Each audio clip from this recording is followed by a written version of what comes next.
지난해 경기도의 한 모텔에서 프로포폴 등 마취제를 투약한 상태로 30대 남성이 숨진 채 발견된 이른바 그 부천 링거 사망 사건 내용입니다. 이 당시 숨진 남성의 여자친구가 어제 이 살인죄로 재판에 넘겨졌습니다. 자세한 이야기 이어가겠습니다.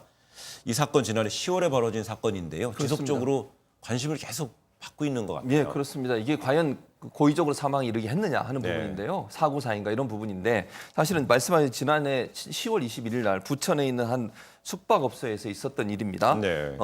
지금 사망한 것으로 알려지고 있는 피해자 같은 경우에 주사바늘 자국이 2군데가 발견이 됐어요. 네. 그리고 국가에서 조사를 해봤더니 그 사체 내에 마취 유도제인 프로포폴, 네. 그다음에 국소 마취제인 리도카인, 그리고 소염 진통제인 디클로페낙 이라고 하는 약물 3개가 함께 검출이 됐습니다. 아마도 이게 3개의 약물을 섞어서 주입한 것으로 보여지고 그 약물 과다 투여로 인해서 결국 심장마비로 사망한 게 아닌가 그렇게 지금 결과가 나오고 있는 상황입니다. 그렇다면은 그 당시 그 숙소에 같이 들어갔었던 여자친구 A 씨는 당시 상황을 어떻게 진술하고 있습니까? 그러니까 남자친구가 와가지고는 우리 같이 죽자 그랬대요. 자살하고 싶다고. 예. 그래서 나도 그거를 예스를 했고 나 죽고 싶으니까는 그러면은 뭐 주사를 놔줘. 그래가지고는 내가 이렇게 주사를 놔줬다. 하지만 나는 뭐 어떻게 과민성 반응으로 인해 가지고는 죽지는 않고 살아나게 됐다. 그렇게 얘기를 하고 있습니다. 그러니까 남자친구가 나를 죽여줘 이렇게 부탁을 했다는 거예요. 예. 근데 그 여자친구의 직업은 간호조무사라고 그러죠. 근데 이 사건은 남성 B 씨의 유가족이 올 4월에 청와대 홈페이지에 사건에 의혹이 많다는 내용의 청원글을 올리면서 관심을 끌었습니다. 저희 뉴스온 제작진이 사망한 남성 B 씨의 친누나와 직접 인터뷰를 좀 했는데요. 내용 잠시 들어보시겠습니다.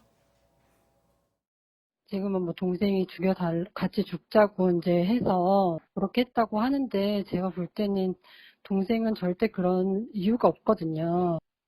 집착이죠. 소유욕이고. 본인이 갖지 못하니까는, 그러니까는 동생이 이제 그 여자랑 헤어지려고 했다고 하더라고요.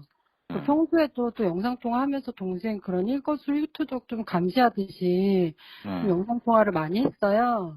그런 것도 좀, 그리고 일하고 와서도 쉬어야 되는데 좀 쉬지도 못하게 계속 연락하고 통화하고 좀 그런 모습 봤을 때도 좀 심하다 싶을 때도 있었거든요. 최근에는 그 또 지인분한테 들어보니까 둘이 엄청 크게 싸웠다고 하더라고요.